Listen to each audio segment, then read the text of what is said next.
High, আবারও চলে এলাম এক নতুন ভিডিও নিয়ে। তো আজকে আমি রান্না করছি পোলট্রির চামড়া। কে কে তোমরা পোলট্রির চামড়া খাও? আমার তো খুব পছন্দের খাবার। দেখো কত সুন্দর করে গরম জল দিয়ে পরিষ্কার করে নিয়েছি। এখন এটাকে একটু ভেজে নেব। কেউ কেউ পুড়ে নেয়, বাট আমি ভেজে নেব, না হলে গ্যাস নষ্ট হয়ে যাবে। এইদিকে কড়াই গরম করে নিয়েছি, তোমাদের দেখাচ্ছি কীভাবে ভেজে নিই আমি। তেল ছাড়া এইভাবে ভেজে নিতে লাগে। দেখো তেল ছাড়াই ভেজে নিচ্ছি। এটার মধ্যে অনেক তেল থাকে না, তেলটা বেরিয়ে আসে। কে কীভাবে খায় আমি জানি না, বাট আমি যেভাবে খাই সেইভাবেই তোমাদের রান্না করে দেখাচ্ছি।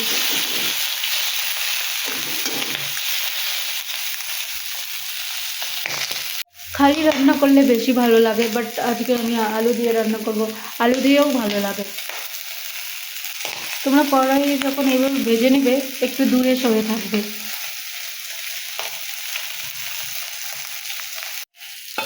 তো আমি এইভাবে নামিয়ে নিচ্ছি।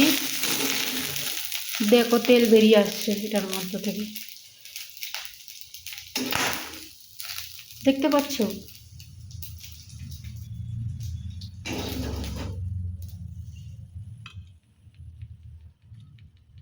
দেখো কত তেল বেরিয়ে আসছে।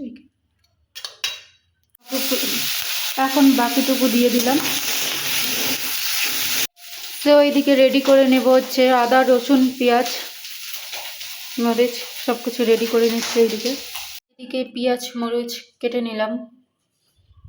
এখন মিক্সারে পেস্ট করে নেব আদা রসুন, তার সঙ্গে দিব এলাচ।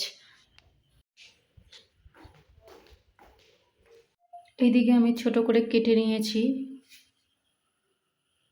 কড়াই বসিয়ে দিলাম, গরম হয়ে গেলে তেল ঢেলে দেব।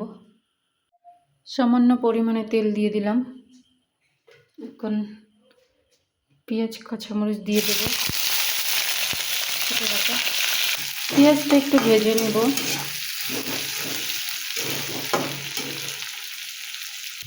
পেঁয়াজটা আদা ভাজা হয়ে গেছে।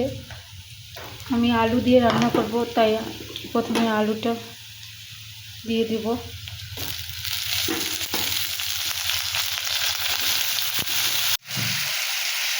এখন দিয়ে দিচ্ছি আদা রসুন বাটা,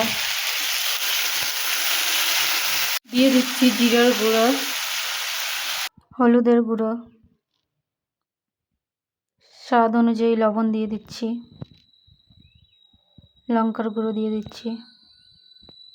সব কিছু দেওয়া হয়ে গেছে। এখন একটু জল দিয়ে ঢেকে দিব কিছুক্ষণের জন্য।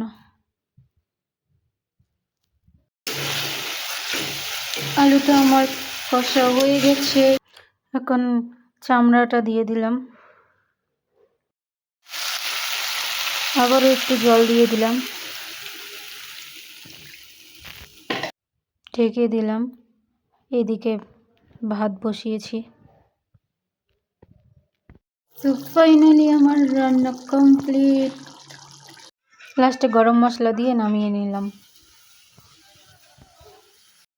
ভাত দিয়ে খাবো।